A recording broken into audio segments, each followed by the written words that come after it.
Parents et amis, avec Gilles Parent.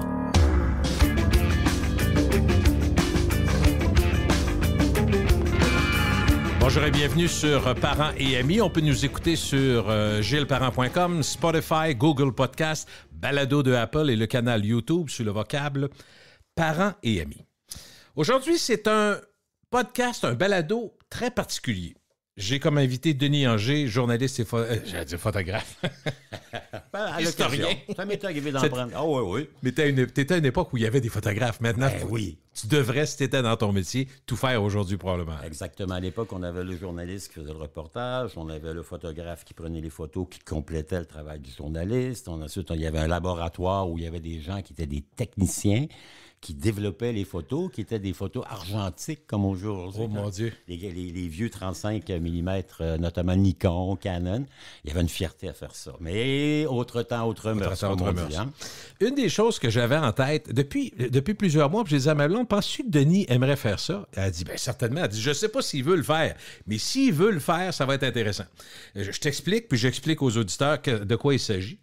Récemment, mon beau-père me parlait, c'est même sa partie de l'histoire, il me parlait du fait que, au départ, quand on a construit, entre autres, le château Frontenac, on transportait des vitres pour le château, pour la construction, bien pas récemment, mais quand on a fait ça il y a 100 ans à peu près, le château. 1892, le début. Première fois qu'on a traversé de l'Europe vers ici, les vitres par le bateau se sont rendus compte en arrivant qu'ils étaient toutes cassées ou plusieurs étaient cassées. Ça prenait une solution. Finalement, la solution, ça a été, on va les transporter dans de la mélasse. Fait qu'en la mettant dans la mélasse, chaque vitre, ça les permettait de... Puis comme ça durcissait, parce que c'était froid en mer, ça bougeait plus, puis ils sont arrivés, puis ils ont installé les vitres. Le problème, c'est que quand ils ont installé les vitres, ils se sont rendus compte qu'il restait de la mélasse. Et voilà. Et qu'est-ce que les jeunes petits voyous, petits schnappants faisaient? Ils allaient lécher la mélasse. Ils faisaient donc un lèche-vitrine. Exactement. Là, j'ai dit, mon Dieu, c'est donc drôle, le sens littéral... Puis là, j'ai dit, est-ce qu'il y en a comme ça? Je me suis mis à faire l'équipe de recherche de parents et amis. Ben oui, il y a nombreuses d'ailleurs, et de qualité. Et de qualité. On s'est mis à travailler, puis on a titillé un peu notre Denis Anger national. Et aujourd'hui, il nous arrive avec beaucoup d'expressions que je pense la plupart nous connaissons. Oui, probablement, la plupart. Et elles ont un sens historique très souvent, des fois de 300 ans, 400 ans, des fois ça date même d'avant Jésus-Christ. Ah ben il y en a quelques-unes qui remontent quasiment aux Égyptiens, quand même, c'est pas d'hier. Hein? Alors partons le bal, amusons-nous, puis allons voir qu'est-ce qu'on a à dire de chacune des expressions, puis en les situant ou je pense que la plupart on va les connaître aussi. Bon, on va être gentil. De toute façon, dans la plupart des cas, il n'y a pas vraiment une source qui est précise. Hein? C'est pas comme une loi qui est adoptée en 1492 qui veut dire que ça signifie ceci. Il peut y avoir ça, et peut-être ça, et peut-être ça. Oui, puis ça varie un peu de qui le dit, où il le dit. Je vais vous donner un exemple et on va partir avec une expression qu'on connaît bien au Québec. L'expression, quand vous vous mettez beau, mon cher Gilles, vous sortez votre beau vêtement, votre bel habit. On se met sur son? 36. Ouais. Ici, en France, si vous dites, je suis sur mon 36, ils vont vous regarder interloqué. Des pantalons 36? Qu'est-ce qu'il dit? Mais qu'est-ce qu'il dit, là? Qu'est-ce qu'il dit, là? Parce que pour les Français, on se met sur son 31. Ah ben voyons. Ben oui, d'ailleurs, Peter Simons, à Québec, quand il a parti sa ligne de qualité pour hommes, il appelait ça le 31. Hein? Parce que les Français, ils disent, je me mets sur mon 31. L'origine de se mettre sur son 31, c'est quelque chose que nous, on n'a pas vécu. Nous, on a été fondés par des Français, Cartier, Champlain, Talon, le régiment de Carignan-Salguières, les Filles du Roi, et tout le Bataclan. Donc, on est installé ici. Évidemment, en 1759, c'est Penn d'Abraham, notre ami Montcalm, se fait battre par notre moins bon ami Wolfe. Hein? Mais vous êtes au cœur d'un quartier où on reflète très bien les batailles de 1759. Vous vivez dans le quartier Montcalm. Oui. Les rues autour, c'est tous des généraux français. Bourlamaque, Bougainville, vous avez Moncton, vous avez Murray. C'est essentiellement qu'on a créé ce lieu-ci qu'on appelait la ville de Montcalm. C'était une ville ici avant d'être un quartier de Québec. On s'est dit, regarde, on va aller dans le grand entendement. On va se réunir. Donc, on va donner une rue anglaise, une rue française. Donc, ils partent, puis les Français, ils rentrent chez eux, la plupart d'entre eux, 3000, essentiellement, qui est reparti, les soldats, les militaires, le haut clergé, la noblesse, les gens qui avaient de l'argent à faire, les grands commerçants. Donc, le dessus de la pyramide de la Nouvelle-France. Ils s'en retournent chez eux. 60 ans plus tard, ben, il y a un gars qui s'appelle Napoléon, qui va conquérir l'Europe, on le connaît, Ah oui. Napoléon Bonaparte. Malheureusement pour lui, et peut-être heureusement pour le monde, en 1814, il est battu et il doit abdiquer pour une première fois. Il va se réessayer l'année suivante, en 1815, et là, il va frapper son Waterloo. Ah. D'où l'expression « Frapper j'ai son frappé Waterloo. mon Waterloo ». Ah, voilà, le Waterloo étant, c'est la bataille finale que vous perdez. Et Paris va être occupé à ce moment-là par des troupes, notamment des troupes qui viennent de la Prusse, l'ancêtre de l'Allemagne. Chez les Prussiens qui occupent Paris, les régiments allemands, on les haït, mais ils sont là, ils ont gagné. La tradition veut que la solde, le salaire du soldat, est payé tous les 31 jours. Bon, OK. 31 jours, c'est 31 jours pour prendre ta solde. Le jour de la solde de la paye, les soldats prussiens paradent dans les rues de Paris. C'est un beau jour parce que. OK. Il y a le cash qui s'en vient. Ouais. Surtout que le cash est payé, comme ce sont des occupants, ben, c'est les Français qui payent le salaire des Allemands, des Prussiens. Donc, ils paradent dans les rues de Paris, ils mettent leurs uniformes brillants, ils font, comment dire, ils astiquent leurs boutons de cuivre et de laiton, et ils se promènent dans la rue. Donc, l'expression qui vient, c'est « Ah tiens, voilà les Prussiens, ils sont sur leur 31 ». Et 31 étant la date, le jour. Étant le jour. Le 31e jour, c'est la solde des Prussiens qui occupent la ville de Paris en 1814-1815. Et l'expression va prendre. OK. Se mettre sur son 31, les Français font référence à ces troupes d'occupation prussiennes qui sont à Paris et dans les grandes villes de France en 1814-1815. Nous, ici... 36, oui. Il n'y a pas 36 jours. Non, mais nous, ici, là, les Prussiens, on s'en balance. En Pas mal. 1814, là, les Français, ils sont plus chez nous, donc il n'y a pas d'occupation allemande, il n'y a rien. Vous savez, nous, en 1814, on est quasiment plus du côté des Anglais que du côté des Français de Napoléon Bonaparte. Même si pendant des siècles, au Québec, on va avoir tendance, lorsqu'on baptise un garçon, à l'appeler Napoléon pour faire un pied de nez aux Anglais. Hein? Vous savez, OK. Ah ouais. les nappes côtés de ce Ouais, c'est monde-là, vrai. il y en avait plein des Napoléons. C'était souvent une manière d'un peu baver là, nos amis canadiens-anglais. Donc ici, on va sur autre chose. Donc, ce qu'on va faire, ce qu'on fait lorsqu'on s'habille beau, au Québec, en 1850, on va où qu'on se met beau? On va à l'église, on va à la messe. Hein? Qu'est-ce qu'on met? Surtout lorsqu'on a eu nos étrennes du jour de l'an, on met nos vêtements neufs. Donc, Ouais. on va dire, tiens, ses parents, il a mis ses habits neufs, neufs, neufs, neufs. Ben non, tu vas m'arrêter. 4 fois 9? Ben oui. Ben oui. Hey, ça, je l'aurais jamais Il s'est trouvé. mis sur son 36. Donc, Et voilà, il c'était était ça. habillé, il était habillé tout neuf, neuf, neuf. Ce qui est drôle, c'est qu'il y a un sens sur l'apparat, Ouais. qui est le même que la France, mais Exactement. l'origine est très différente. Et le chiffre n'est pas le même. Tu sais, c'est assez curieux et l'origine n'est pas du tout la même. Mais il y a quand même des convergences et on va le voir que dans l'histoire de l'humanité, vous savez, par exemple, il y a une expression qu'on dit, il ne faut pas jeter l'eau avec le bébé. Hein? On jette le bébé avec l'eau du bain. c'est ça. Bon, ça, c'est une expression qui est une importation. Elle existait en Angleterre au 15e siècle, puis elle existait en Allemagne. Tu sais. On a le même mot, même ordre, et les Français vont simplement adopter l'expression qui est d'abord allemande, puis anglaise, et qui va passer dans les mœurs. Et qui signifie, comme on le sait, pas jeter le bébé avec l'eau du bain, c'est-à-dire pas en faire trop, d'une certaine manière. Une chose qu'on ne pourrait pas faire ici, mais que tu pourrais m'expliquer dans le sens historique, toucher du bois. Ah ouais. Je vais essayer, tu sais, quand tu dis « j'espère que ça va continuer, j'espère qu'on... je vais toucher du bois », on exactement. dit régulièrement ça. Ah ouais, puis à l'heure de la mélamine, puis du coriandre, puis des trucs en métal, c'est Mais ça. ça doit être vieux, ça, ça doit être vieux comme C'est expression. vieux. On dit que c'est une superstition qui remonte avant Jésus-Christ. Donc, chez les Perses, les Égyptiens, on voulait attirer la chance en touchant une pièce de bois. Hein? L'expression que nous, on connaît, elle a le plus des racines un peu, je vous dirais, chrétiennes. Hein? Vous savez qu'il y a 2000 quelques années, il y a un type qui est né en Palestine qui s'appelait Jésus. Donc, hein, la de croix s'en Nazareth. vient, d'après moi, c'est ça? Vous avez c'est ça. touché du bois. Le bois de la croix pour nous porter chance. On touche du bois parce que ce faisant, on va communier à nos racines chrétiennes. C'est beau quand même. Hein?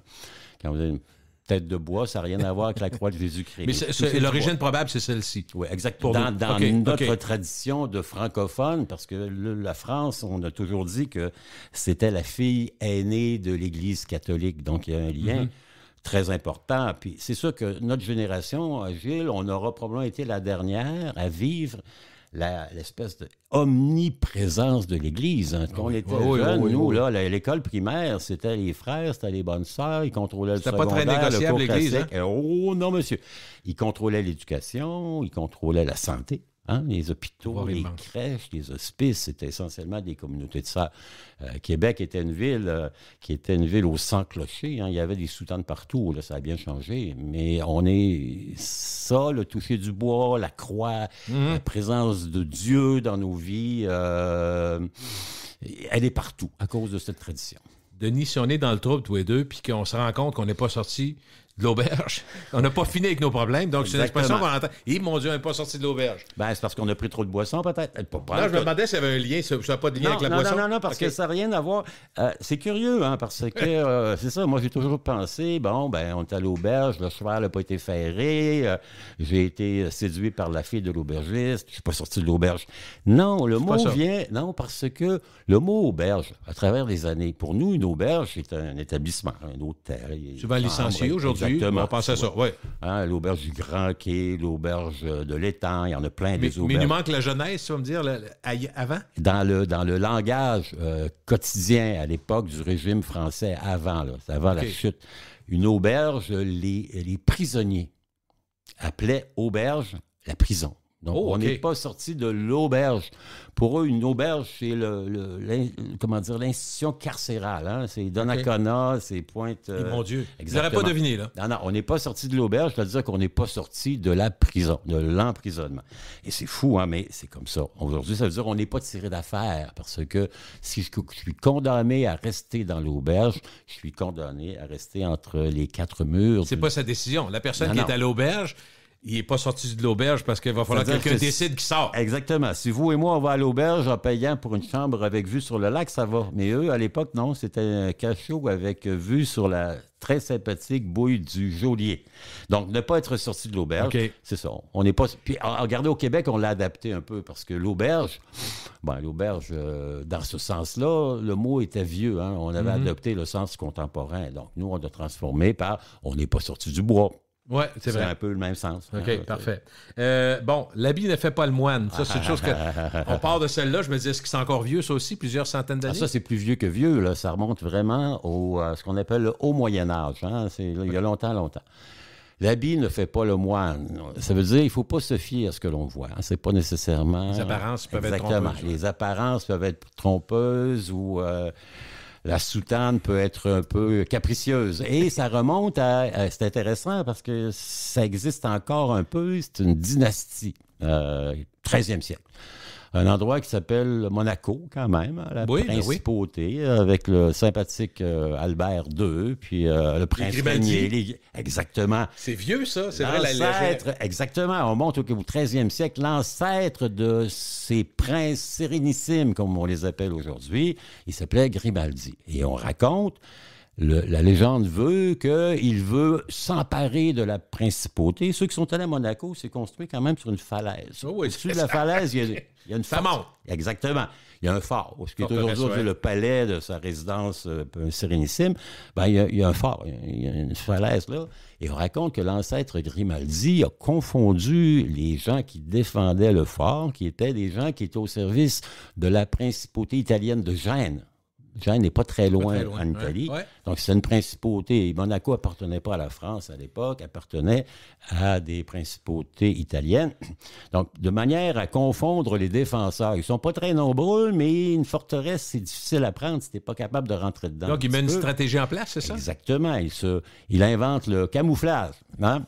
Le déguisement. Donc, on raconte que Grimaldi va dire à ses hommes de troupe, mettez-vous donc des bures. Une bure, c'est comme une soutane, peut-être? Une soutane de frères. Un frère, les franciscains à l'époque. Hein? On se souvient, il y avait les capucins, les franciscains. Au lieu d'être des soldats, en apparence, ce sont des moines. Exactement. Donc, ils s'en viennent en procession, en priant.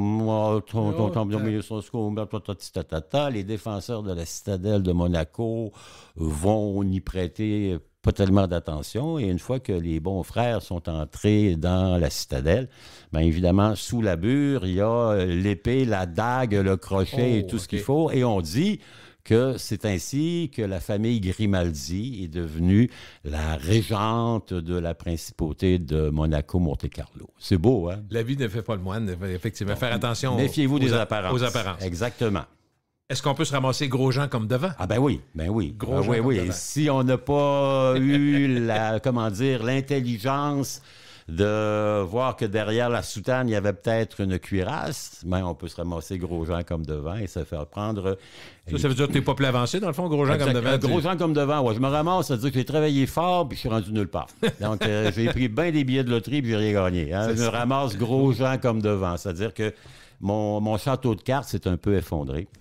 Mais qui est Jean? Qui est devant? Un gros Jean, ouais, c'est ça. Gros Jean comme devant. Comme devant, c'est pas devant, derrière, hein, c'est comme dans le temps présent. Okay. L'expression dit « si devant moi comparait monsieur, madame, etc. » Donc, le devant dans ce sens-là.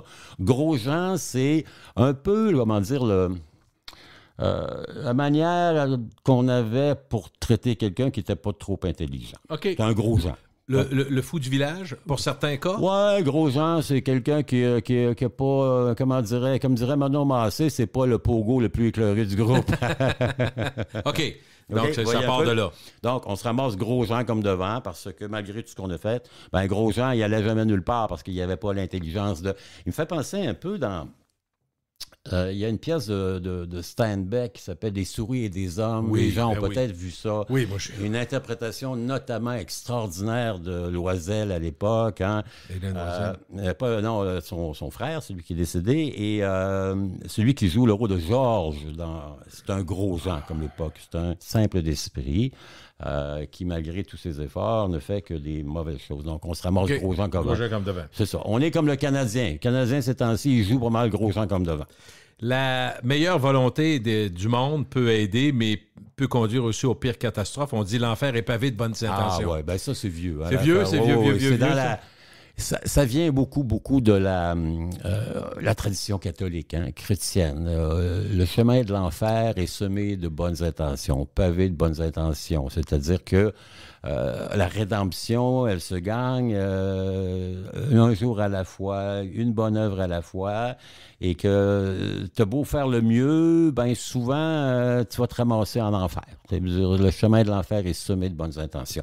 Il y en a beaucoup comme ça, hein, des expressions qui sont liées à la relation entre l'homme, entre le Dieu, entre le paradis et l'enfer. Hein? OK.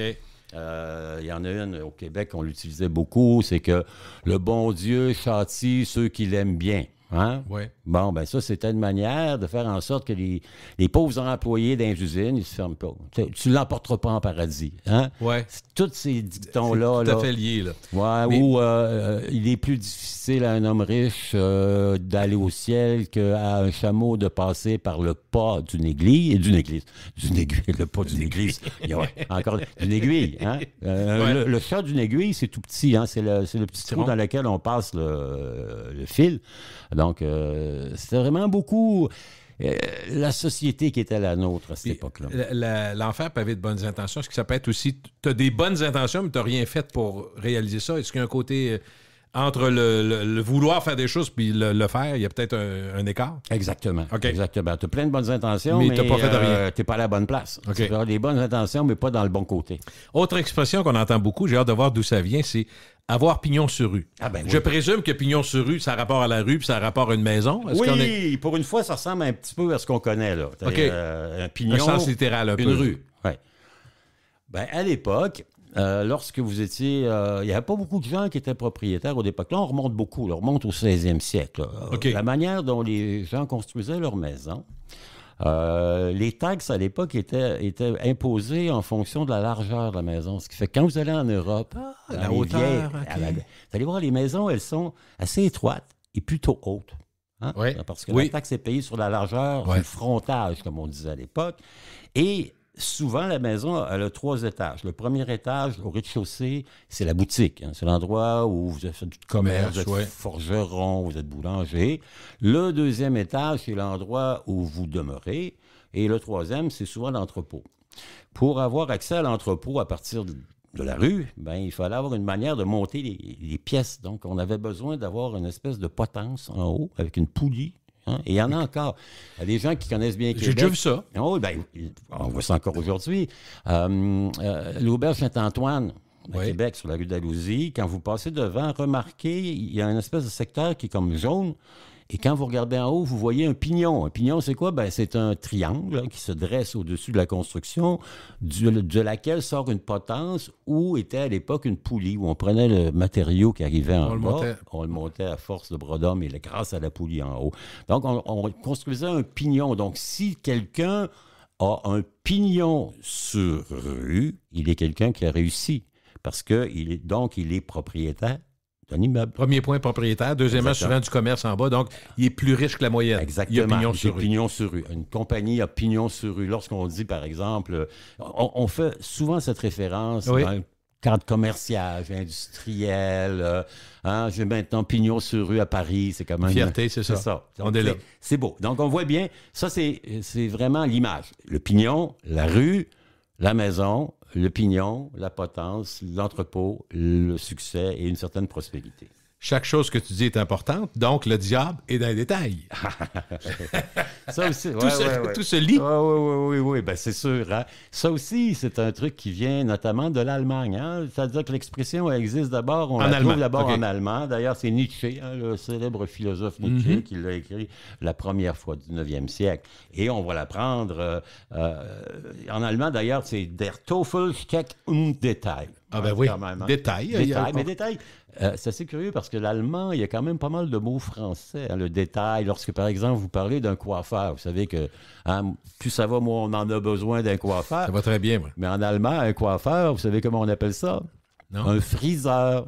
Ah oui? Un friseur. Donc, ça vient du français. Ça ne frisera pas grand-chose pour moi, en tout cas. Le diable est dans les détails. Dans les détails. Comme on dit. Donc, c'est une expression qui vient de l'allemand qu'on a importée. Hein, le diable est dans les détails. Donc, lorsque, par exemple, on signe un contrat, il faut faire attention aux détails parce que c'est là que se cache le malin. Donc, OK. il y a plein de bureaux d'avocats, plein de nos auditeurs aujourd'hui qui pratiquent la profession d'avocat qui vont savoir très bien que le diable est dans les détails. Les petites lignes, faut les linéas comprendre. en bas, point 14. Sinon, les carottes sont cuites. Ah ben oui. Alors? Si vous vous préoccupez pas des détails qui sont dans le contrat ou dans la vie, c'est sûr que vos carottes vont être cuites. Carottes, bon. Carottes sont cuites. Ben, moi, j'aime bien les carottes. Hein. C'est bon. Hein. C'est un bon fruit jaune-orange. Quand on était gamin, Gilles, on regardait les aventures de Bugs Bunny, puis on était convaincus. Je sais pas si votre mère vous le disait, mais moi, je me souviens que ma mère a dit « Denis, mange tes carottes, c'est bon pour la vue. » Ah oui, ça fait dire ça complètement. J'ai jamais Bugs trop Bunny, compris non, pourquoi, là. non, mais en même temps, Denis, c'était quoi? Nous, on est d'une génération où les légumes, particulièrement l'hiver, c'était des patates, des carottes puis des navets. Ça arrêtait là. Ouais. Fait que c'était des légumes Ben, généraux de pauvres, C'est on ce peut qu'on dire, de appelle, pauvres? c'était des légumes de longue conservation. OK. C'est-à-dire que c'était des tubercules. OK. Il y avait aussi, bien évidemment, un peu les betteraves qu'on mettait en pot. Il y avait les conserves. Ça, c'était meilleur que... Ouais, patates, betteraves, carottes, navets, enfin, des tubercules. Non, ben les carottes sont cuites. Ça vient de... C'est assez curieux parce que ça fait pas pantoute allusion à la carotte. Bon. Hein? C'est curieux, oui, c'est très curieux. C'est une déformation du mot crotte. Une crotte. Ah oui? Une carotte, une crotte. Je savais pas ça. Ben, moi non plus. J'ai appris ça. Vous savez, la langue française, elle évolue. Hein? C'est sûr. Donc, la carotte est considérée à l'époque comme un aliment de pauvre. Donc, parce qu'il faut savoir qu'à l'époque, il n'y a pas de pomme de terre. Hein? La pomme de terre n'existe pas. OK, c'est vrai, La pomme de terre va être importée en France à la fin du 18e siècle. La pomme de terre. Récent. Ben oui, c'est récent. La pomme de terre, c'est d'abord un truc qui pousse en Bolivie, au Pérou, en Bolivie. C'est un tubercule là-bas.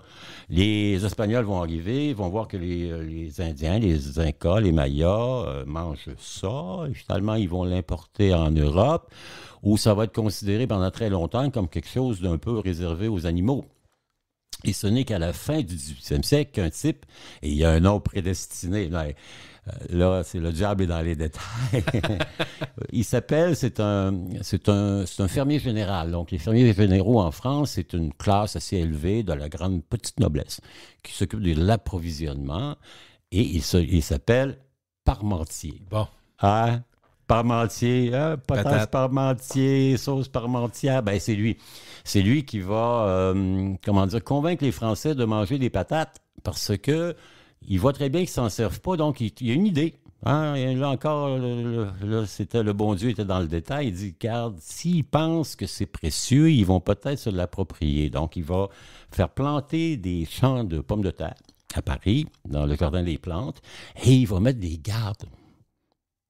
Mais il dit aux gardes, gardez, mais pas trop serrés. Les paysans, pas les paysans, les petits Français, hein, les gens du peuple, la populace de Paris, voyant qu'il y a ces trucs-là qui poussent, et ça fait de jolies fleurs. Hein, le plant de pommes de terre, lorsqu'il se met à éclore, ça fait des petites fleurs, mais c'est gardé. On dit, ça doit être précieux. C'est précieux. Hein? Fait qu'ils se sont mis à voler les pommes de terre, puis les manger. Puis là, ben, finalement, ils ont dit, mais quand même, c'est pas inintéressant. Donc, la patate est quelque chose qui arrive grâce à M. Parmentier. On va se coucher un peu moins niaiseux ce soir. Au moins, là, on peut dire qu'on n'est pas totalement gros gens par devant. Donc, pour mes carottes, ben, c'est ça. Donc, il y a une allusion entre la carotte et la crotte. Donc, c'est quelque chose qui est très, très similaire. Crotte devient carotte. Et évidemment, quand les carottes sont cuites, c'est parce que ça va pas bien. Hein? Ça va. Donc, la carotte étant l'aliment des pauvres, un mot proche de la crotte. D'ailleurs, on disait à l'époque, les gens qui avaient de la diarrhée et qui chiaient des carottes, hein. C'est pas chic.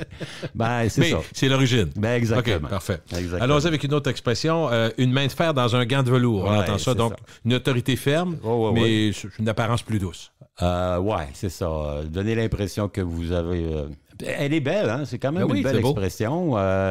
Mieux vaut ça que... Il y a plein de manières qu'on peut la traiter. C'est intéressant, c'est l'origine. On évoquait tout à l'heure en début d'entretien Napoléon Bonaparte. Oui. Ben là, on revient encore à l'époque de Napoléon. Mais pas Napoléon lui-même, un de ses maréchaux. Vous savez que Napoléon, c'était quand même entouré de grands soldats, qui la plupart étaient des gens qui étaient venus d'origine assez modeste, puis grâce à leur talent, ont grimpé la hiérarchie militaire. C'est très différent parce qu'avant, dans l'Ancien Régime, du temps des rois, pour être le maréchal qui commandait tout le monde, il suffisait d'être le cousin du roi. Tu étais vraiment nul à mourir parce que tu n'avais aucune compétence, mais tu avais des relations. Hein? Donc, il y a plusieurs de ces gens-là, Davout, Ney, Murat, qui ont fait la carrière et qui sont devenus les maréchaux. Un d'entre eux s'appelait Bernadotte. Bernadotte, très bon soldat, un bon général, Charles Bernadotte, un des bons maréchaux de Napoléon. Ce qui est intéressant, c'est que lui, contrairement aux autres, sa carrière ne va pas s'arrêter en 1815 avec la chute de l'Empire. Après, lui, il ne va pas rencontrer son Waterloo. Parce que à cette époque-là, il y a un royaume dans le nord de l'Europe qui s'appelle le royaume de Suède. Le roi Carl Gustave meurt sans héritier. Napoléon est à la tête de l'Empire. Hein. L'Europe est très, très dominée par les Français. Les Suédois se disent « Ouais, il faudrait se trouver quelqu'un pour mettre sur le trône de Suède. On va regarder du côté peut-être des Français, faire une alliance. » Et parmi la plupart des gens qui sont envisagés, il y a lui, Bernadotte, dont on trouve qu'il a bien de l'allure. Oui. Et qu'on envoie rencontrer en lui disant « On vous offre la couronne de Suède, monsieur le maréchal, si vous voulez bien l'accepter. » Et on dit que c'est dans le cadre de ces rencontres-là, avec les envoyés plénipotentiaires suédois, que lui, à qui on évoquait le pouvoir, l'autorité, comment faire fonctionner une société, a dit cette expression que pour gouverner un pays comme la France, il faut une main de fer dans un gant de velours. Et là, elle est passée à l'histoire. Donc, ça a commencé là. Avoir une main de fer dans un gant de velours, c'est-à-dire vous êtes sirupeux, vous inondez les médias sociaux, la publicité disant que vous êtes gentil, gentil, gentil, mais dans le fond, vous êtes dur comme de l'acier. Bernadotte, d'ailleurs, il va faire souche, et encore aujourd'hui, ce matin, regardez, il y avait des compétitions olympiques. Et il y avait l'hymne national suédois. Ben, l'hymne national suédois a été composé pour Bernadotte, qui est l'ancêtre du roi actuel de la Suède. Ça fait un bon petit bout. Il est là depuis bientôt un peu plus de 200 ans. C'est la dynastie des Bernadotte. D'ailleurs, il a été un peu pas gentil à l'endroit de son maître Napoléon Bonaparte parce que il devient roi de Suède. Napoléon va envahir la Russie. On sait qu'il va il va se retirer avec des millions de pertes.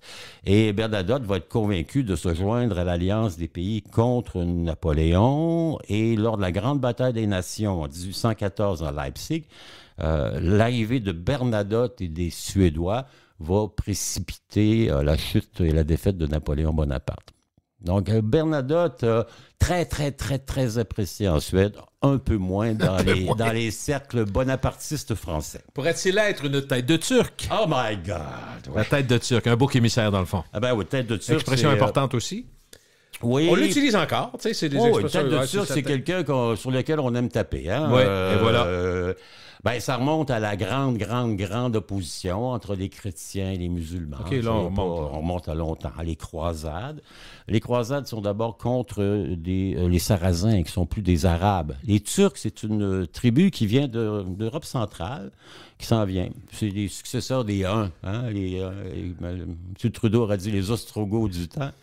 Donc, eux, ils vont arriver et ils vont tranquillement s'installer en Asie mineure, là où se trouve aujourd'hui la Turquie. Ils vont être les ennemis pendant longtemps de l'Empire byzantin. Constantinople d'un côté et les Turcs de l'autre. Bon, les Turcs vont prendre Constantinople en 1453. C'est la fin de l'Empire romain d'Orient.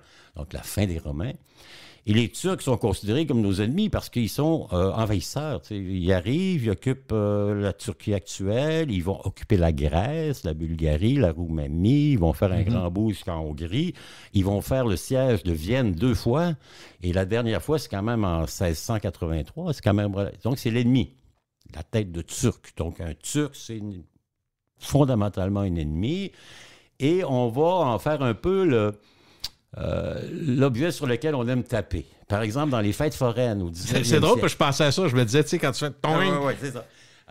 Dans les fêtes foraines. Avec la grosse masse. Là, à l'époque où il y avait l'exposition provinciale à Québec, il y avait ça. Vous saviez, il y avait une grosse colonne avec une grosse cloche en haut, avec une masse, puis il y avait quelque chose sur lequel on tapait. C'était pas une tête de Turc, là, mais c'était un peu le successeur. On raconte qu'au 19e siècle, dans les fêtes foraines, on mettait souvent une tête de Turc parce que on les caricature. Dans Molière, par exemple, dans Scapin, là, que diable allait-il faire sur cette galère? C'est tout le temps les Turcs. Hein? Les Turcs, c'est vraiment...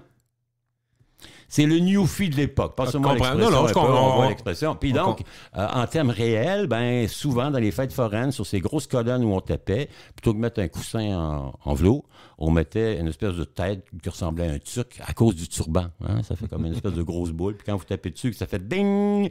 Vous gagnez un beau toutou. 4,30 sous pour un gros toutou. Un gros toutou, 30 sous.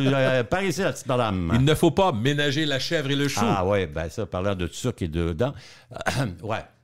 Mais ménager la chèvre et le chou, ça veut dire c'est quasiment impossible. Hein? C'est difficile. On ménage, on marche. C'est contradictoire dans le fond. Exactement. On marche sur un fil de fer, hein? Sur la lame du tranchant. Mais est-ce qu'il y a quelque chose de littéral? Y a-t-il le côté une chèvre et un chou? Oui, parce que regardez, je le pensez un peu là. On est ici dans un petit studio. On invite une chèvre d'un côté, puis on met un chou de l'autre côté. Il y a 100% des chances que si on ne s'interpose pas, la chèvre elle va sauter sur le chou, elle va le manger. Donc, ménager la chèvre et le chou, c'est de faire en sorte que la chèvre, elle ne mange pas le chou. L'inverse, c'est impossible. Le chou ne mangera jamais la chèvre. Donc, dans la plupart des situations, elle est plus conflictuelle. Quand les gouvernements, regardez actuellement à Ottawa, là, il y a une espèce de on ménage la chèvre et le chou, l'opinion publique contre les camionneurs. Des intérêts opposés, c'est difficile. C'est ça, donc, on ménage, c'est vraiment dire dans un espace où normalement, la normalité, ce serait que l'un bouffe l'autre. Oui. Là, on essaie d'être un peu sinueux entre les yeux. Donc, la chèvre et le chou. Est-ce qu'on le fait à la bonne franquette? Ah, oui. Ah. Oui, à la bonne franquette. Hein? C'est beau quand même. De façon simple, dans le fond, à la bonne franquette, ça nous sonne simpliste ou ordinaire. Regardez, naturel. Il y a des amis qui passent à la maison. À compter de bientôt maintenant, il t'avait d'avoir des amis qui vont peut-être passer à la maison. Encore. Peut-être plus. On fait un petit repas à la bonne franquette. Exactement. Il n'y a rien. J'ai du pain, on a des viandes, donc j'amène des fromages, un peu de pain. C'est réglé. À bonne franquette. L'expression. L'expression, à la bonne, pourquoi franquette? C'est le mot franquette qui est important. Ouais, c'est un dérivé d'autres mots avant? Exactement. C'est un mot qui remonte à nos ancêtres. Vous savez, on disait dans le temps de nos ancêtres les Gaulois, mais après les Gaulois, il y a eu les Francs. Hein? Les Francs. qui était une tribu germanique. C'est des gens qui étaient des barbares, finalement. Donc, ils ont envahi, eux autres, la France avec Charles Martel, Charlemagne, compagnie. Les Francs vont s'installer. Et il y a une région où la présence des Francs va être plus marquée, c'est le nord de la France. Donc, quand on parle des Francs bourgeois, ça part-tu sa même étymologie? Ou c'est le terme c'est un dérivé, Franc-Fortuné. C'est ça, les Francs, parce que les Francs, ils sont francs de port, hein, ils ne sont pas assujettis à l'autorité romaine ou à l'autorité gallo-romaine, donc ce sont des indépendants, ils sont francs. Okay. Mais dans ce sens-ci, ça fait référence à une région qu'on appelle la Franquie, correspond à peu près le pays de Picardie, la Normandie. C'est une province de France. Là, mettez-vous dans les Français. On ne vit qu'à Paris, ailleurs on végète. Hein? C'était le dicton d'un de mes anciens professeurs. Je le trouvais un peu prétentieux, d'autant plus qu'il venait de Saint-Georges-de-Beauce. Quand même, oui. Hein? Et qui avait pris l'accent là-bas, ou qui avait perdu l'accent de Saint-Georges. Quand il était jeune, il parlait comme Éliott Grondin, puis il est revenu, puis il parlait comme Bernard Pivot.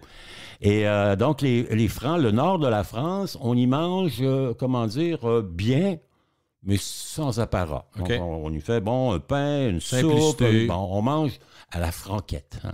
Franquette, comme les Francs. La franquette, c'est comme les Francs du nord de la Franquie, donc les gens de la France. Et par opposition, les gens de Paris vont développer la manière de servir à la française. Ah, ça, monsieur, c'est quelque chose. Ça. Là, on met les petites assiettes dans les grandes assiettes, les petits couverts dans les grands couverts, la petite cuillère, la grande. Moi, je me souviens d'être allé à un banquet qui avait été donné pour M. Chirac, qui était venu à Québec fonder l'Organisation des villes du patrimoine mondial avec M. Pelletier au Château Frontenac. Et là, c'était un repas à la française. Et non à la franquette. Là. Non, c'était pas la bonne franquette. Pas du tout. Là. Pas en tout, comme on dit. Il y avait à peu près 43 couteaux, 17 verres, 14... Ça prenait un cours pour savoir qu'est-ce qu'on prenait comme ustensile en premier? Non, ça prenait un peu d'attention à regarder ce que le chef de cabinet du président de la République, qui était assis en face de moi, il commençait par où, là? OK. Donc, et là, j'ai compris assez bien que le service à la française, vous partez de l'extérieur et vous emmenez. C'est-à-dire que vous avez la petite fourchette pour l'huître, l'autre petite fourchette pour l'entrée, la moyenne fourchette, puis finalement, à la fin, il ne te reste plus grand-chose. Mais c'est ça. Donc, à la française, à la bonne franquette, à la franquette. Donc, si vous mangez à la franquette, c'est vous et moi, quelques amis. J'espère qu'on ne nous dira pas qu'on est un peu fou, mais ce serait pas ça un peu avoir une araignée au plafond? Oui, ça, c'est une expression qui est moins utilisée ici. Bon, on l'entend moins. On l'entend moins. Probablement à cause de notre influence cléricale. Hein?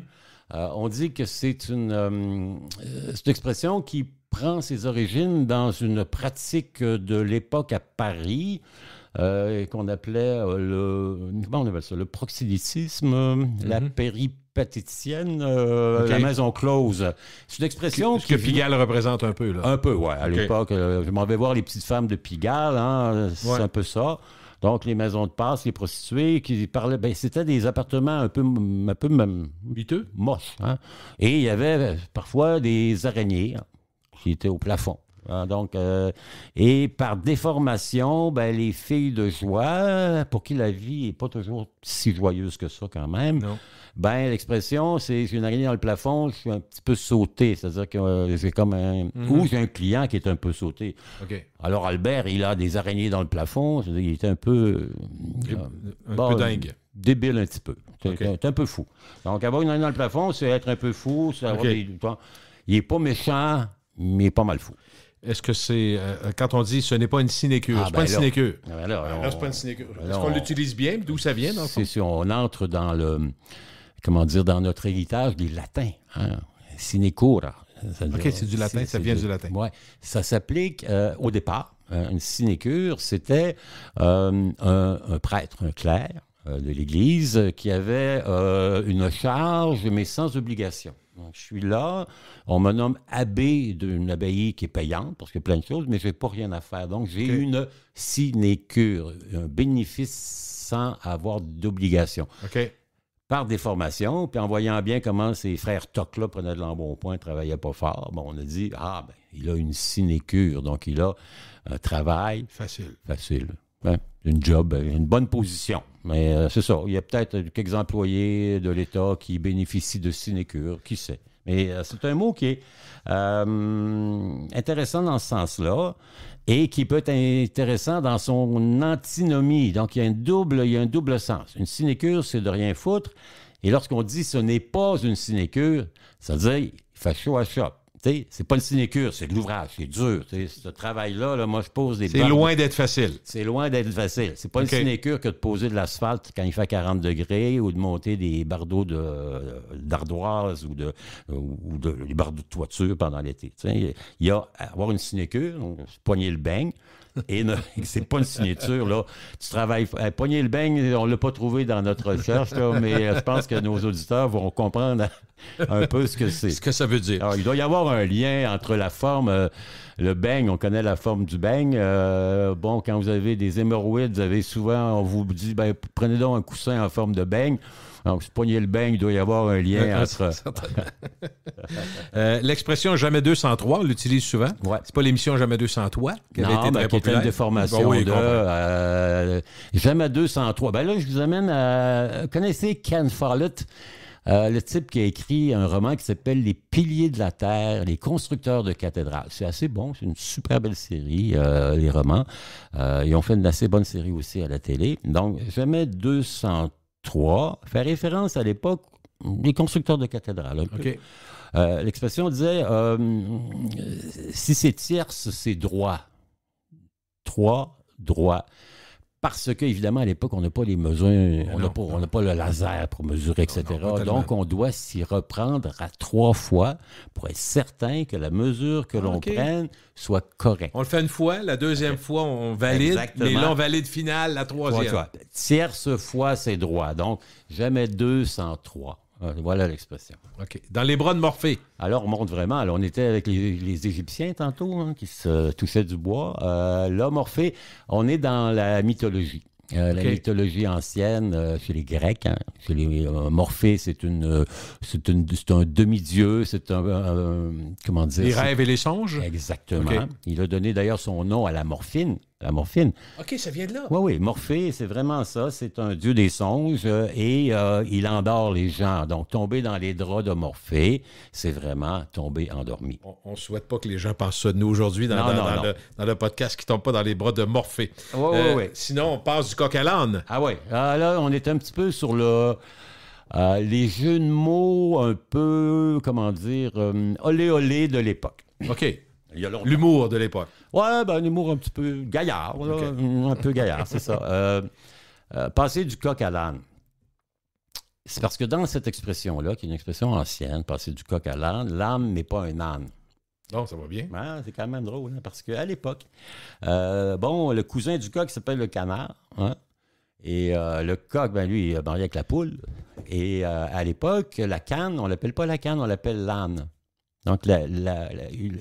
On connaît, nous, comme une canne. Nous, ce qu'on connaît comme un âne. Canne, là-bas, c'est l'âne, L'-A-N-E, avec un accent circonflexe. La différence, c'est peut-être le circonflexe. Donc, l'âne, c'est la femelle du canard, comme la poule, et la femelle du coq. Et on raconte que quelqu'un...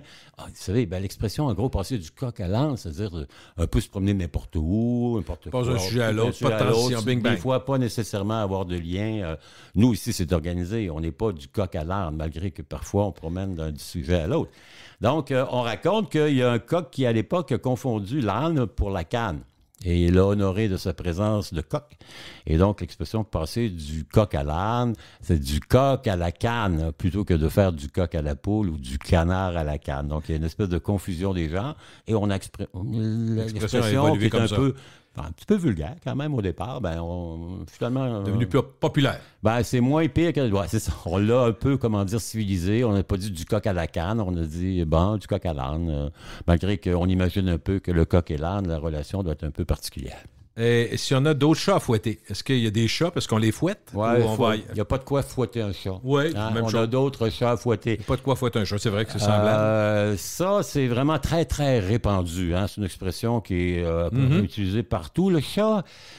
Comment dire? Ça veut dire que dans plusieurs langues, peut-être plusieurs pays. Je vais aller en Allemagne, je vais aller... OK, je comprends. Probablement parce que le chat, dans les croyances populaires, très populaire. Il est à la fois mystérieux, menaçant, dangereux. Vous savez, les sorcières, on les voit toujours avec un chat noir. Hein?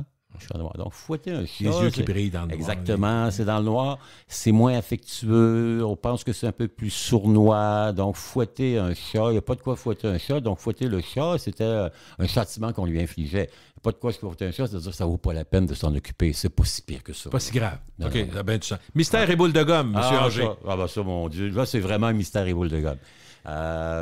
Mystère et boule de gomme. Bon, l'expression n'est pas si vieille. Hein? On pense à peu près un siècle. Ça fait émission d'enfant un peu. Oui, bien. Mystère et boule de gomme. Oui, ciel d'Afrique et pas de gazelle. Ça fait vraiment ça. Le mystère et la boule. Mystère, boule, spontanément, vous pensez à quoi? Astrologie? Une diseuse de Bonaventure. Oui, c'est ça, la boule. Je vois dans ma boule de... La boule, là, comment elle s'appelait? Donc, Madame Bellé, Henriette Bellé, là, qui était... Madame Minou? Madame Bellé, oui. Ben oui, vous savez, Madame Bellé, qui était celle qui arrivait dans tous les costumes. D'ailleurs, c'est intéressant parce que le Palais de Montcalm a baptisé une de ses petites salles chez Madame Bellé, qui était l'extravagance faite femme à Québec. Bon, elle était cartomancienne, tireuse de lire dans les feuilles de thé et dans la boule de cristal. Mystère et boule de gomme, c'est parce que le mystère que l'on lisait dans la boule de cristal, je ne sais pas ce qu'on y lisait, mais il y avait quelque chose de logique. Mais si on veut voir le mystère dans la boule de gomme, là, il y a un problème. La boule est épaisse un peu trop? Ça se vend. C'est-tu vraiment ça? En plein ça. Les enfants, la boule de gomme, c'est vraiment une interjection enfantine. Ils voient une boule dans un film, ils disent « Ah, c'est comme ma boule de gomme. » La gomme, le chewing-gum, avant d'être en tablette, il se vendait en boule. Et d'ailleurs... je ne sais pas si ça se fait encore, mais à l'époque, on appelait ça des boules à Saint-Saëns. C'est une espèce de grosse boule de gomme qui était noire, puis là, plus on la suçait, plus elle changeait de couleur. De couleur. C'est probablement pas. Moi, j'ai connu ça jeune, c'est des petites boules noires qu'on achetait qui n'étaient pas chères. Mais il y en avait des plus grosses. Mais il y avait les gommes, mettons, Exactement. les chewing-gums. Ouais. Soit il y avait la rose ou au raisin, mais c'était des bâtonnets très longs. Ils n'étaient pas coupés, tu comprends? Exactement. Okay, c'est un peu la même chose. Oui, mais c'était une boule qui était, je vous dirais, peut-être la grosseur un peu plus petite qu'une boule de golf. OK. Dans le golf. Absolument. Et ça, on mettait ça. Donc, la boule, chez l'enfant, la boule qui modifie ses couleurs, c'est un peu mystérieux, mystère et boule de gomme. Donc, c'est quelque chose... ça n'a rien à voir ni avec les pharaons, ni avec la mythologie, mais c'est mignon. C'est pas toujours bon d'être trop méticuleux ou détaillé à l'excès. On dirait à ce moment-là qu'on coupe les cheveux en quatre. Ouais, ça, l'expression, elle dit vraiment ce que c'est. Hein? C'est assez difficile. C'est un cheveu, c'est pas les cheveux. Exactement. Prendre un cheveu, le couper en quatre avec une paire de ciseaux, c'est un peu compliqué. Ça explique que c'est la minutie dans l'excès. L'excès de minutie. Exactement.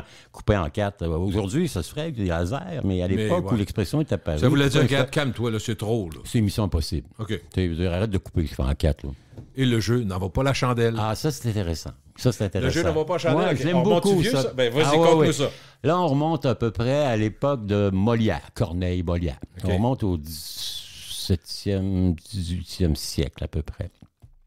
À l'époque, dans les théâtres, bien évidemment, il n'y a pas d'électricité. Hein. Il n'y a pas de... on est encore à chandelle? Non, puis il n'y a pas d'huile. On fonctionne à la chandelle.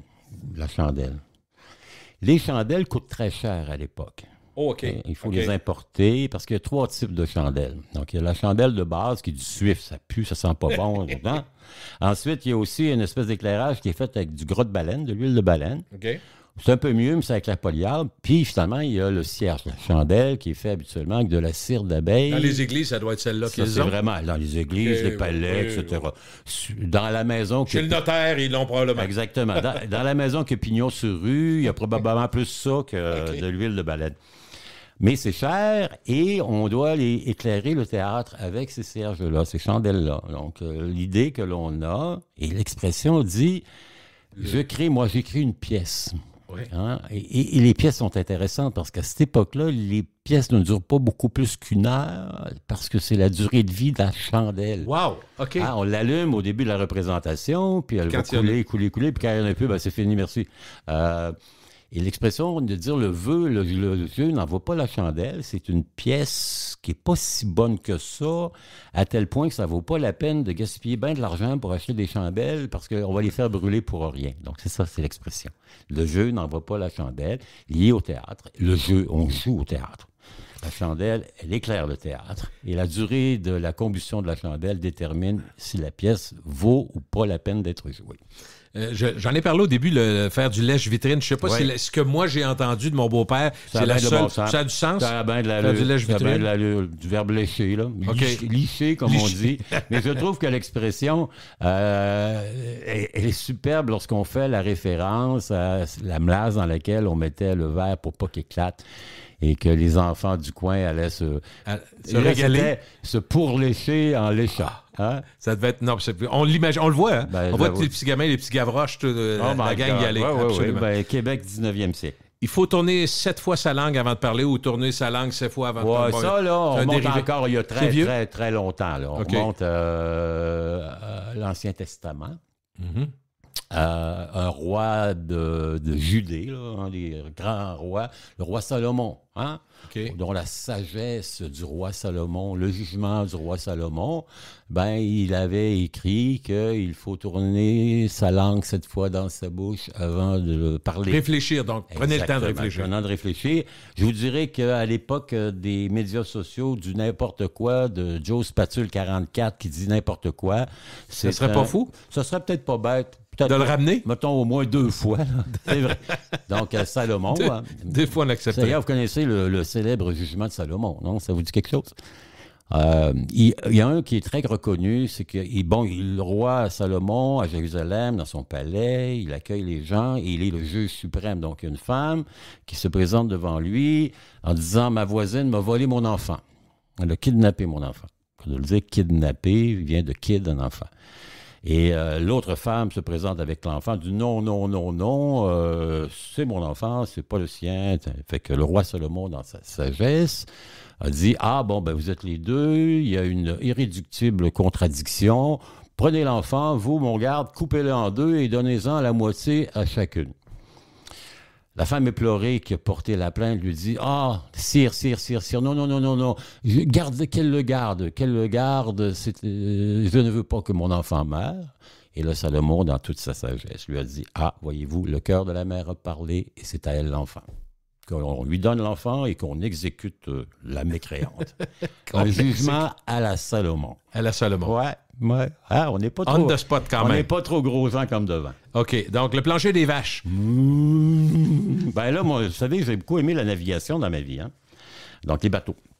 Ça relève plus des bateaux? Un peu. OK. On est sur le plancher des vaches, ça veut dire qu'on est sur la terre ferme. OK. On est pas... Oui, c'est ce qu'on dit. Exactement. Le plancher des vaches. Je suis content. Là. On a fait une traversée difficile. Je suis rentré sur le plancher des vaches. Sur les bateaux aussi, il y a un plancher. Hein. Vous savez, les bateaux en bois anciens, il y a un plancher. Mais à l'époque, on ne transporte pas d'animaux. À peu près pas. Donc, l'idée d'avoir... Il y a autant de chances de rencontrer une vache sur le plancher d'un bateau qu'il y en a de rencontrer l'archange Saint-Michel en grimpant dans la mâture. Okay. Donc, le plancher des vaches, par allusion, c'est l'endroit où les vaches quand tu es rendu sur terre ferme, dans le fond. Quand tu es sur la terre ferme et que tu n'es pas sur un navire. Donc c'est les matelots qui disaient... Quand tu arrives au plancher des vaches, je suis débarqué du bateau. J'arrive, j'ai hâte de... Exactement. Comme les gens faisaient à Québec au 19e siècle, 1840, Québec est la grande capitale mondiale du bois. Donc, tous les printemps, il y a des centaines de bateaux qui arrivent, des grands navires de bois, qui viennent chercher le bois qui était abattu dans les forêts de l'Outaouais, qui était descendu par les cageux, et ils arrivent sur le plancher des vaches. Donc, ces gens-là vont se répandre comme la vermine dans la capitale et ensemencer tout ce qui bouge. C'est un peu fou. Hein? À l'époque, oui? Quand les marins débarquaient sur le plancher des vaches, 3 mois et demi, il y avait une solde assez bien payée, et Québec était une ville qui était un peu olé. Olé. Il y avait des gens en bord de mer, donc tout le... Il y avait plein de ces marins-là qui avaient des araignées au plafond. OK. Alors, qui d'ordine? D'où vient l'expression, monsieur... ma foi.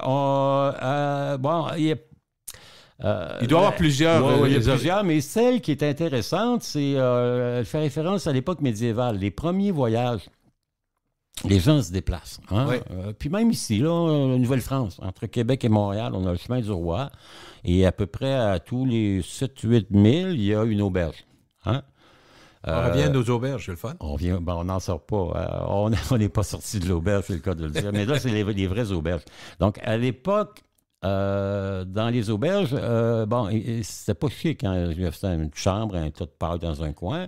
Donc, l'aubergiste, ben, lui, il fait son argent un petit peu en faisant payer le gîte, mais surtout en alimentant. Donc, Donc, l'auberge, si tu veux dormir, qui dort, dîne. c'est dans ce sens-là. C'est OK? dans ce sens-là. Si tu veux dormir, il faut que tu manges. Exactement. Parce que ça, il prenait ça. OK, Dans- je ça comprends. vient, c'est un tout inclus. C'est l'inventeur du Club Med d'avant le temps. Donc, qui dort dîne, c'est-à-dire que si tu veux dormir chez nous, il faut que tu dînes. Donc, en dînant, ben là, tu vas te dépenser davantage chez moi. Donc, qui dort dîne. Ça s'est un peu transformé à travers le temps. Aujourd'hui, on dit, ben, qui dort dîne, si tu dors, tu n'as pas faim. Hein? Tu passes tout droit, mais l'expression vient de là. Il y a une autre expression qu'on utilise de deux façons. Je ne sais pas si elle se lie. Sabrer le champagne et sabler le champagne. Ouais, sabré, sablé, sabré. Ouais. Sabrer est l'expression la plus connue. Oui, elle fait sablé ou les deux Les deux, existent. OK. Mais je pense que celle que les gens reconnaissent le plus, c'est sabrer le champagne. Parce Avec qu'on- un sabre? On a toujours vu ça. C'est-à-dire qu'il y avait une méthode à l'époque. Les hussards polonais de Napoléon étaient assez bons là-dedans. Sabrer le champagne, donc avec un sabre ou avec un gros couteau. Hein. On a tous vu ça.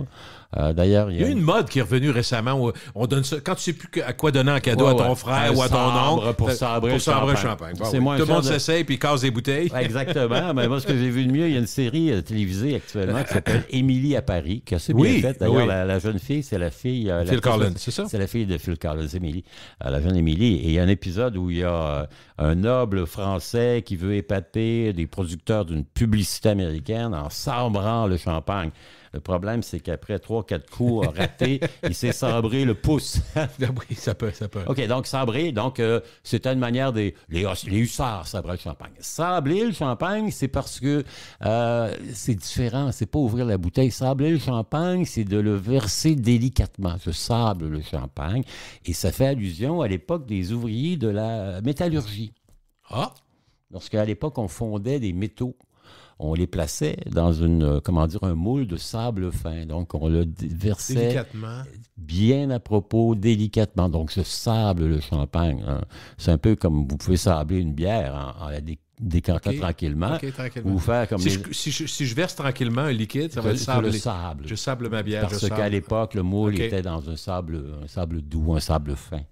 Il y a Belle Lurette, donc ça se passe il y a très longtemps. Il y a longtemps que je t'aime, jamais je ne Quelle est Lurette? t'oublierai. Est-ce que c'est- Lurette, Est-ce que c'est une fille? ça? Oui. C'était la cousine de Fleurette, c'est ça. Hein? Puis Fleurette, Pierrette et Lurette. On imagine que c'est un mot qui a évolué, c'est ça? se peut-tu? Oui. C'est une déformation de une heure. L'heure. Il est Ah oui? 8h24. Oui.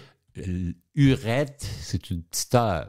C'est une petite heure. Une donc, petite heure. Ouais, la lurette est une déformation de heurette qui voulait dire une petite heure. C'est une période de Comme temps. une heurette. Mais Une heurette, mais lurette. Donc, déformation à la longue. Et souvent, dans ces expressions populaires-là, bon, on l'a vu tantôt, le coq à l'âne, qui l'âne n'est plus une âne, mais une ânesse, mais qui est une... D'ailleurs, une ânesse, ça ne peut pas dire une âne, enfin. Mais Et, être étant comme un petit diminutif, tu sais. oui. Une midinette, par exemple, Ouais, les jeunes plus filles. petite. Exact. C'est comme OK. c'est une petite. Une heurette. C'est urette, là, je comprends. C'est ça. Ça fait des lustres. Ça Ouais. fait longtemps. Quand on dit ça fait des lustres, ça fait longtemps. Ça fait longtemps. Ça a déjà été à l'époque une mesure de temps. Le lustre, Le lustre, OK. c'était pas à l'époque. Il y avait deux sens. Il y avait évidemment le lustre avec les chandelles qui embalaient la chandelle parce qu'on les suspendait pour le souper avec les amis. Et il y avait le lustre qui est une période de 5 années. 5 années. Il y a des lustres. Donc, le lustre, C'est plus au long. 17e siècle, ça vaut 5 ans. C'est assez long à l'époque, parce que vous savez, l'espérance de vie au 17e 40. siècle, 38, 40, vous êtes Ouais. chanceux. Fait que, il y a des lustres que je l'ai vus, ça veut dire plusieurs fois 5 ans. Donc, ça veut dire il y a une éternité, il y a très longtemps. très longtemps. C'est jadis. Hein? Gilles, il y a des lustres qu'on s'est vus, malgré que nous... On réussit à se voir une couple de fois. Ah par ouais, année. ouais. C'est des Malgré lustres la plus courts. pandémie, on réussit, on s'en peut plus. Mais on veut pas ronger son frein. Ah non. Est-ce c'est qu'on ça. mange du métal? J'ai hâte de voir Oh my l'historien. On est loin de ça? Non, on ronge notre frein. C'est parce qu'un frein, ça n'a rien à voir avec un break. Hein? J'imaginais. Ronger son frein, ça remonte à l'époque de... il n'y a pas si longtemps, d'ailleurs. Il y a 75 ans, il y avait encore bien du trafic qui se faisait avec les chevaux. Hein? Ah, c'est les chevaux, OK. Ouais. Et quand vous avez un cheval, passé, il y en a de moins en moins des calèches. J'en ai vu une aujourd'hui en venant, j'étais très content. Je me disais, tiens, il reste une calèche à Québec. Lorsque vous passez près du Château Frontenac, on les voit, là, qui sont à l'Abreuvoir, et regardez comment le harnais est installé. Hein, vous savez, il y a des rênes, il y a un attelage, des structures, des sangles un peu partout. Et il y a un truc dans la bouche, hein, une pièce de métal. Dans la gueule Dans la gueule du cheval qui tient un peu le harnachement. Et ça s'appelle un frein. Le frein. Oh, OK. Le mot de, si vous êtes un spécialiste en cuir qui a harnaché les chevaux, vous savez ce que c'est qu'un frein. C'est la pièce qui se trouve dans la gueule du cheval pour tenir le harnais, après lequel sont attachées les rênes qui vont nous permettre de diriger le cheval. Donc, ronger son frein, lorsqu'on connaît le sens de frein, on se dit, ah ben oui, mais là, on comprend bien le cheval qui était impatient, peut-être? Le cheval qui est là, attaché, qui attend son maître son frein en attendant, il ronge son frein. Mâcher du métal. C'est un peu ça, parce que là, vous mâchez du métal lorsque vous rongez votre frein. Si on s'entend comme larron en foire. Ah ben oui. Un larron, on sait ce que c'est. Il y avait Jésus-Christ, on en parlait tantôt de Jésus-Christ. Des voleurs, dans le fond? Le bon larron, le mauvais larron, des créants, des voleurs, des bandits, des tireurs, enfin bref, tout ce qui est aux confins de la loi, hein, les gens qui vivent dans la périphérie, s'entendent comme larron en foire. C'est le mot foire qu'il faut voir. C'est une foire au village? Exactement. Ben là, il faut se souvenir de nos classiques, Notre-Dame de Paris, Victor Hugo, le roi des voleurs, le roi des larrons à Paris, à l'époque, il y a des foires. Hein? La foire, c'est un endroit où on fait la fête, où on fait du trafic, du commerce, où tous les gens qui essaient de voler une bourse, les coupes-gorges, hein, ça se ramasse là. Donc, quand on dit on s'entend comme larron en foire, c'est comme tous les larrons qui arrivent de partout à l'occasion de la grande foire commerciale. Vous savez, quand il y avait une grande foire commerciale dans une ville, les larrons, ils venaient de partout. Ils étaient embarqués avec les commerçants. Ils se faisaient passer pour un gars honnête, puis essayaient de détrousser qui ils pouvaient. Donc, s'entendre comme des larrons en foire. Des larrons étant de mèche dans ce cas-là. Exactement. On est de mèche entre nous, on essaie d'aller chercher avec ça. On fait un peu de pickpocket, on fait un petit peu de chantage, on essaie de vendre trop cher des produits qui ont été, comment dire, transformés, faisant en sorte que l'or est un peu coupé. Des larrons. Okay. Et les larrons, ils se rejoignent dans les foires. Ça m'arrive de te mettre sur un piédestal en ouais. parlant de ton talent. Mais qu'est-ce que c'est? D'où vient cette expression, Denis? Bien, c'est essentiellement un piédestal. C'est comme une statue. Hein? C'est la base de la statue. Lorsque vous regardez la statue de Champlain devant le Château Frontenac, elle est grimpée sur un piédestal. C'est donc, c'est pas le pied de Mme Estal. Là. Non. Ou comme il y avait quoi donc chez les... Non, mais des fois, ça arrive que c'est littéral. Le roi d'Estal. Il y avait, chez les Romains, il y avait les Vestales, qui étaient les filles vierges qui étaient au service de la déesse Minerve. Non, c'est un mot italien. Piedestalo. Pied. La base. Puis ça doit ressembler. Tu sais, l'italien, on a les mêmes racines. Un pied, on connaît ça. Une stalle, piedestalo, donc une espèce de stalle grimpée sur un pied. Un piédestal, c'est ça. C'est là-dessus qu'on installait les statues. Donc, des fois, vous avez un beau gros piédestal. Celui de Champlain est assez bien. Celui de ce pauvre de Gaulle, pas loin, est un peu modeste. Donc, le piédestal est un peu variable. Mais mettre quelqu'un sur un piédestal, c'est-à-dire, je l'admire assez que je vais lui ériger une statue. Si on revient à nos larrons tantôt, s'ils se font prendre par la police, ils vont, avant de se faire prendre, vont prendre la poudre d'escampette. Oh my God, ça c'est bon. Une escampette, c'est comme une plante, un produit. Le piment d'Espelette? C'est le cousin. Non, pas du tout. Pas du tout, zéro? OK, parfait. Pas du tout. C'est encore un mot de vieille François. Passez-moi l'expression. Français qui évolue?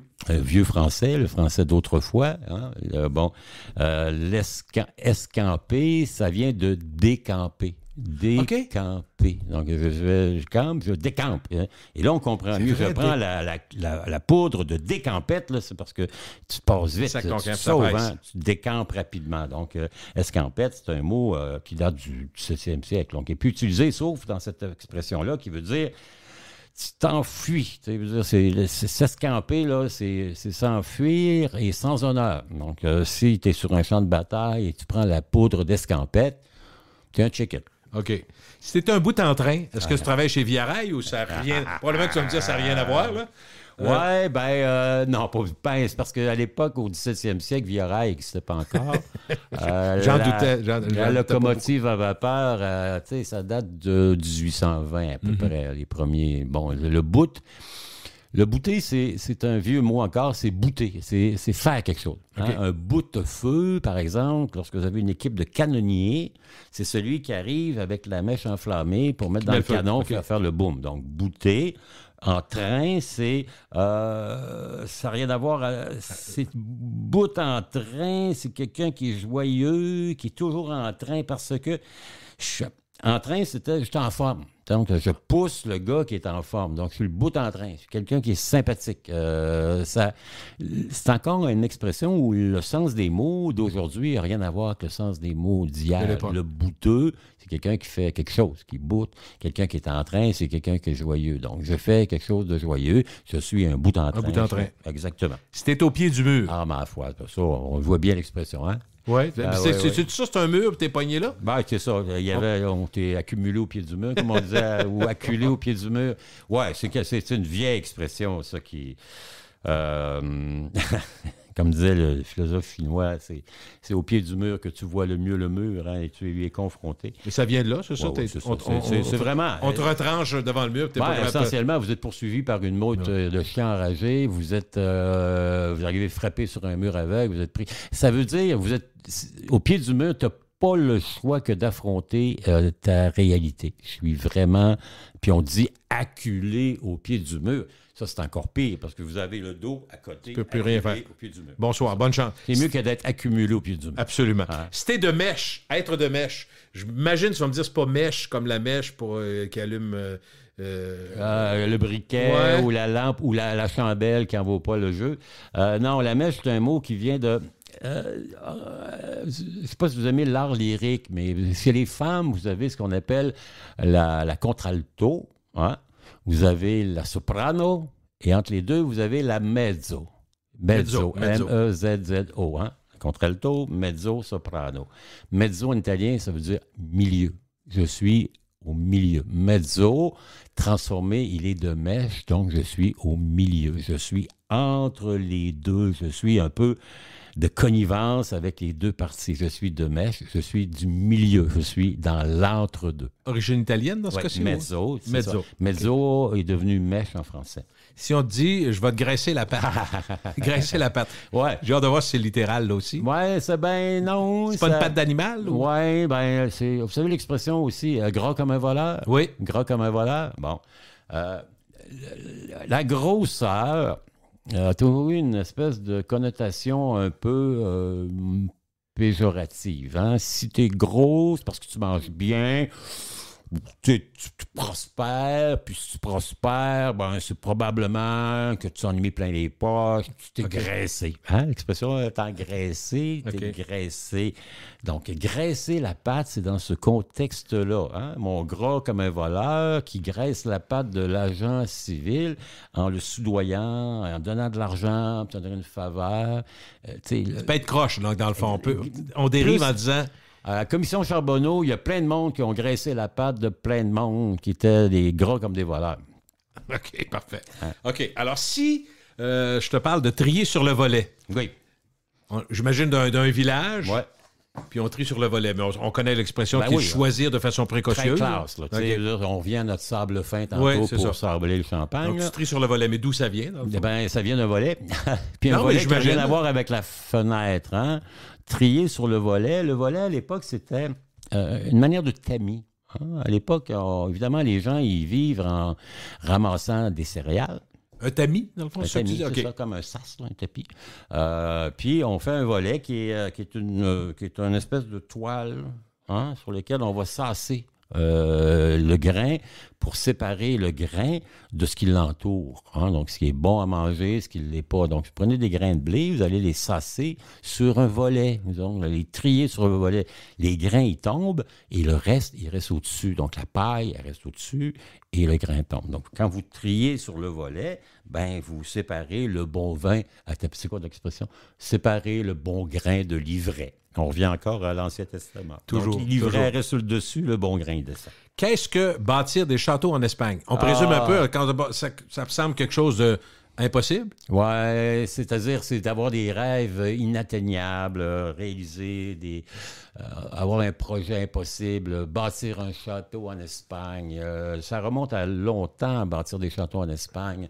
Il y a deux approches. On peut dire, comme bâtir un château en Espagne, l'Espagne, à l'époque, en 8e, 9e siècle, elle est occupée par les Maures, la conquête musulmane. Elle va déferler à partir de l'Arabie actuelle, Afrique du Nord. Ils vont traverser le détroit de Gibraltar et les Maures vont remonter, vont occuper ce qui est aujourd'hui le Portugal, l'Espagne, jusqu'à l'autre côté des Pyrénées, vers 750. Ben là, finalement, ils vont atteindre à Poitiers la fin de leur expansion. Mais ils vont occuper l'Espagne pendant des siècles.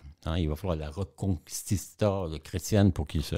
Donc, construire un château en Espagne, c'est comme construire impossible, parce que si vous construisez en Espagne, vous êtes en territoire mauresque et les morts ne toléreront pas que des chrétiens construisent des châteaux. Assurément compliqué, ça. Exactement. Donc, se faire des châteaux en Espagne... Quasiment impossible. C'est quasiment impossible. C'est un rêve, irréalisable. Qu'est-ce que l'origine de noyer le poisson? Ça, on imagine que c'est encore là littéral. On se dit, tu noies le poisson, mais d'où ça vient? Ça vient des débats à l'Assemblée nationale, à la Chambre des communes. On a plein d'exemples en tête, c'est regardez, ça. On en a plein. Le débat public est plein d'endroits où on veut noyer un poisson.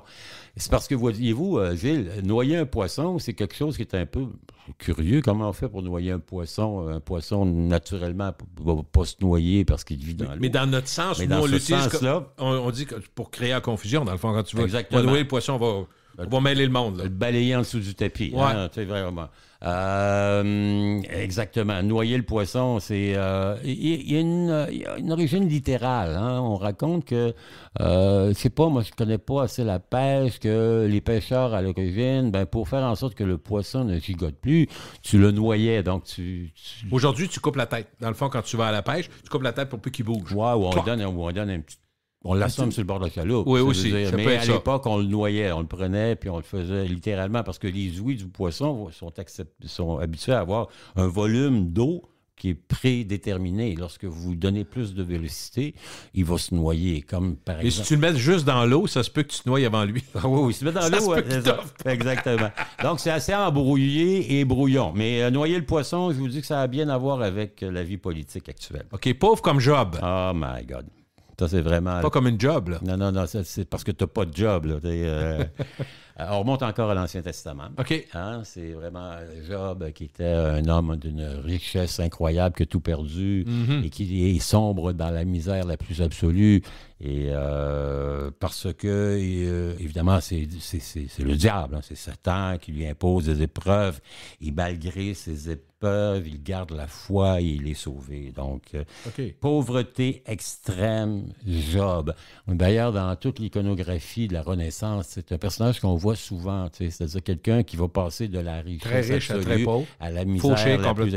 Et qui, malgré sa condition d'extrême indigence, va garder quand même la foi.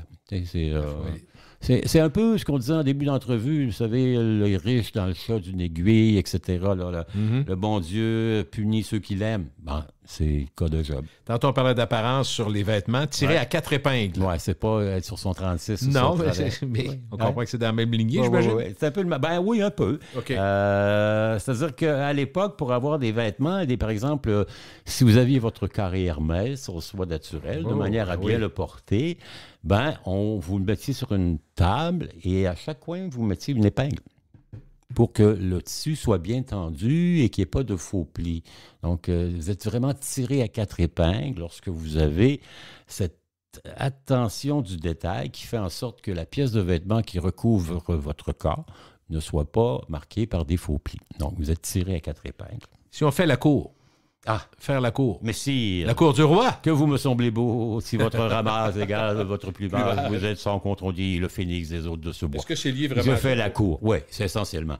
Courtisé, c'est ça? Courtisan, une courtisane, un courtisan, les gens qui font la cour, qui vont, tenter de se ménager des faveurs en attirant l'attention. Ça peut être le seigneur, le duc, le prince, ça dépend de la cour. Les grandes cours, la cour du roi. Se faire remarquer, dans le fond, c'est ça que tu voulais. Plus que ça? Plus séduire. Je fais la cour de quelqu'un, je vous séduis. C'est presque un flirt, d'une certaine manière. OK. Hein, vous avez la voisine, c'est pas parce que vous la voyez en maillot dans sa cour. Là, vous lui faites la cour. Vous la courtisez. Et donc, ça vient vraiment de cette époque-là où les cours royales étaient l'endroit où on avait cette chance. On essayait de se faire avancer dans la vie. Il n'y avait pas à l'époque la relation de séduction qui est aujourd'hui liée à cour. C'est plus monté dans l'échelle sociale. Dans l'échelle sociale. Exactement. Okay. Tout à fait. Si on prend la clé des champs. Ah, ben là, on vient à l'auberge. OK. Si vous voulez sortir c'est pas un cadenas avec une clé, là. Ben, si vous voulez sortir de l'auberge, ça vous prend la clé. Oui. Hein? Bon, prendre la clé des champs, c'est s'évader, c'est fuir. Oui. Je vous disais tantôt que sortir de l'auberge, l'auberge, c'est la prison. Donc, prendre la clé des champs, c'est je prends la clé de l'auberge avec laquelle je serai capable d'ouvrir la porte. Les prisons, c'est quoi? C'est un immeuble autour duquel il y a un mur et qui est souvent situé en périphérie, dans un champ. La clé des champs, donc la clé ouvre la porte de la prison qui m'amène dans le champ qui est à l'extérieur. Donc, c'est vraiment s'enfuir, s'évader, se sauver. Le comte de Monte Cristo a pris la clé des champs en se substituant à un curé qui était mort dans sa cellule. Si je pars sans crier gare. Ah ouais. Si je pars sans crier gare à l'eau, gare à la... C'est un peu...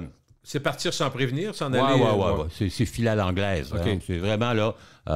vous savez, le mot gare, dans la tradition, avant les trains, hein? Ça n'avait rien à voir avec les trains. Il n'y avait pas une gare ferroviaire, une gare d'autobus, même une gare d'avion. Le mot gare, c'est « prends garde à toi hein? ». Méfie-toi de. Okay. Donc, gare à l'eau. Lorsque, par exemple, vous viviez à Québec au 17e siècle, il n'y avait pas d'aqueduc, il n'y avait pas d'égout. Et le matin, les pots de chambre, on les tirait par la fenêtre du 2e étage. Et si vous marchiez dans la cour de la montagne, au moment où la personne se préparait à tirer son pot de chambre par la fenêtre, elle devait crier « gare à l'eau ». Gare à l'eau, ça veut dire « tasse-toi » parce que ce qui s'en vient, mon ami, c'est des carottes. OK. Ou c'est pas des carottes, enfin bref, c'est ça. Donc, crier, sans crier gare, ça veut dire sans faire attention. Oui. À ce moment-là, OK. C'est ça, sans prévenir, sans avertissement, parce que si vous criez gare, vous prévenez la personne qui s'en vient quelque chose. On revient à l'expression qu'on a touchée tantôt, les fameuses chandelles. Ouais. Là, c'est brûler la chandelle par les deux bouts. Ouais. C'est encore la fameuse chandelle qui vaut cher. Exactement. À l'époque, la chandelle coûte cher. Si on la brûle par les deux bouts, elle va durer 2 fois moins longtemps. Donc, c'est vraiment gaspiller, tirer son argent par les fenêtres. C'est vraiment ne pas avoir de préoccupation de l'économie. Si on se casse la margoulette. On se fait mal en maudit. On se casse la figure, dans le fond? Ouais, c'est lié à la tête? La mâchoire. La margoulette, c'est un vieux mot. Par exemple... il y a une belle gueule, hein, la gueule. La gueule, c'est un peu le carré des gens. Bon, la gueule, le mot ancien, c'était la goule. G-O-U-L-E. Goule est devenue ferme gueule. Ta goule. On aurait dit ferme ta goule. C'est ça, ferme ta goule. D'ailleurs, le mot existe encore, les goules, notamment les fantômes, les trucs comme ça. La margoulette, c'est la mâchoire. Donc, se péter la margoulette, se casser la margoulette, c'est vraiment se casser la figure, tomber, avoir un accident grave, mais surtout dans les membres supérieurs. OK. Il nous en reste un dans notre séquence de 50. On en a fait 50. Pas déjà. Ben oui, ça va. Mais écoute, on a quand même 1h20 de fête. Là. Quand même, pas si mal. Vive le balado. Ça. Et je dirais de Denis pour la dernière expression, il a plusieurs cordes à son arc. Ah ouais. OK, c'est bon ça. Hein? C'est drôle parce qu'on termine avec quelque chose qui n'existe pas. Ben voyons. Oui, c'est parce que, voyez-vous, à l'époque, quand vous aviez des combattants qui se battaient avec des arcs et des flèches... Oui. Il y avait un mythe qui voulait qu'il y avait certains archers qui étaient capables de mettre plusieurs cordes à leur arc. Donc, mettez un arc, il y a une partie de bois, il y a une partie qui était à l'époque un tendon tendu, on met la flèche. Le rêve que l'on avait, c'est d'avoir un arc où on pourrait avoir 2 ou 3 cordes. Ça ressemble à un instrument de musique rendu là. Oui, ça peut être... Une harpe. Oui, c'est ça. Ou l'ancêtre de la mitrailleuse. C'est-à-dire que vous lancez un seul projectile, vous en lancez 3 à la fois. Donc, avoir plusieurs cordes à son arc, c'est une... Comment dire, c'est un rêve difficile à réaliser, mais une fois que tu l'as, tu es supérieur à tout le monde. Donc, tu es quelqu'un qui est capable de faire à la fois bon cuisinier, super mécanicien, pas mal menuisier, quelqu'un qui est très capable de faire un peu de tout. Un peu de mais tout. Est-ce que ça n'a pas dérivé, au lieu d'avoir plusieurs cordes, tu aurais pu avoir plusieurs flèches, dans le fond? Ouais, ben, c'est-à-dire que si tu as plusieurs cordes, ça te permet d'avoir plusieurs flèches. Là, si j'ai 3 flèches sur mes 3 cordes d'arc, puis que je les lance, j'ai 3 fois plus de chances de terrasser mon Mais agresseur. tu risques de manquer 3 parce qu'il n'y aura pas de Dans la précision. réalité, je suis convaincu qu'il y a des gens qui l'ont essayé. Ça. Puis je suis Ben pas oui, convain- ben oui. Je suis pas convaincu que ça a fait un succès bœuf, parce que d'autant plus que pour tirer un arc, à l'époque, c'est assez dur. Hein? C'était du frêne, c'était un bois qu'on avait chauffé, plié. Il y a de la résistance, donc il fallait avoir un bon bras. Rien que pour une flèche, ça en mettait plein la vue. Sur 3, il aurait été compliqué. Enfin, Monsieur Denis, merci beaucoup. Ça fait C'est plaisir, ici mon qu'on cher s'arrête, Gilles. puis on se reparle prochainement, c'est ben sûr. alors, hein? On n'arrêtera pas ça. À la prochaine fois. Salut. Salut, bye.